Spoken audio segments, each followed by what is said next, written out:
বন্ধুরা, আজকে আমি মাটির চুলায় মাটির ছাদ খোলাতে আমি কিভাবে চিতই পিঠা বানাই। আজকে রেসিপিটা হলো যেটি চিতই পিঠার রেসিপি। একদম নরম, ভিতর জালিদার এই চিতই পিঠার রেসিপি। এখানে নিয়ে নিয়েছি আতপ চালের গুঁড়ো দিয়ে হালকা হালকা করে পানি দিয়ে একটা ব্যাটার তৈরি করে নেব।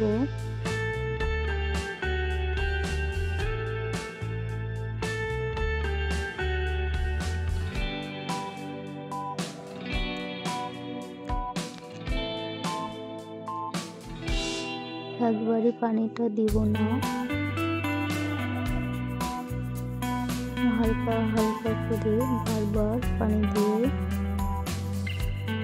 ব্যাটারটা তৈরি করে নেব।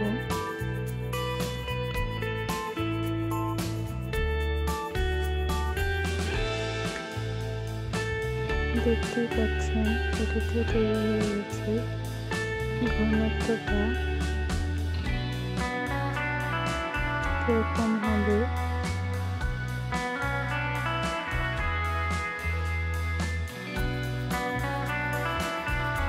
আর একটু পানি লাগবে, দেব।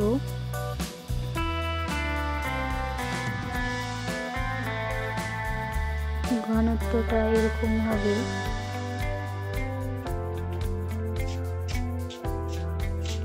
ব্যাটারটা তৈরি করা হয়ে গেছে, দেখতে পাচ্ছেন ঘনত্বটা কিরকম হবে, এরকম। এবার আমি মাটির চুলায় ছাদ খোলা মাটির হাঁড়ি বসিয়ে দিয়েছি। এবার হচ্ছে কি বাটিতে আমি নেব।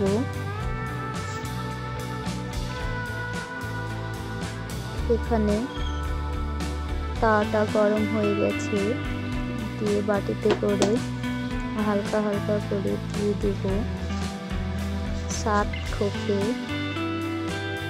3 কোপে দেওয়া হলো। এরকম ভাবে আমি সব কোপ গালাতে এইভাবে আমি দিয়ে দেব ব্যাটারটা।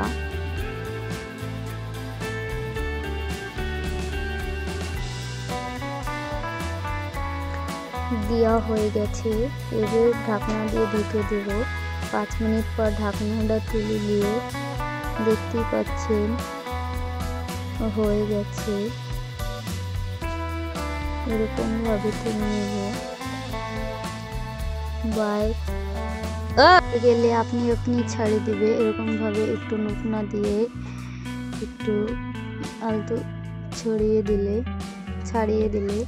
আপনি ছেড়ে যাবে। দেখতেই পাচ্ছেন কত সুন্দরভাবে ছড়ানো হয়ে গিয়েছে। সবগুলো এইভাবে তুলে নেব।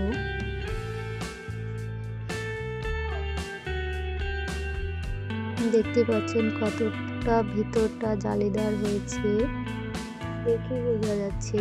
আবার একইভাবে আপনাদেরকে আরেকবার দিয়ে দেখাই। এইভাবে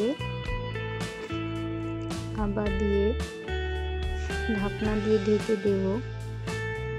5 মিনিট পর ঢাকনা খুলে দেখতে হবে এই চিতই পিঠাটা রেডি হয়ে যাবে।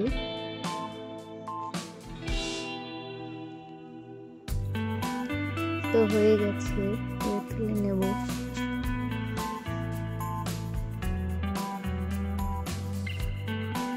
এই শীতের দিনে রাত্রিবেলায় এই চিতই পিঠার রেসিপিটা কিন্তু একদম জমে যাবে। আর হচ্ছে রেসিপিটা করছি আমি রাত্রে, তাই কি ভালো করে বোঝা যাচ্ছে না, কিন্তু পিঠেটা একবারে সাদা ধবধবে হয়েছে। আজকে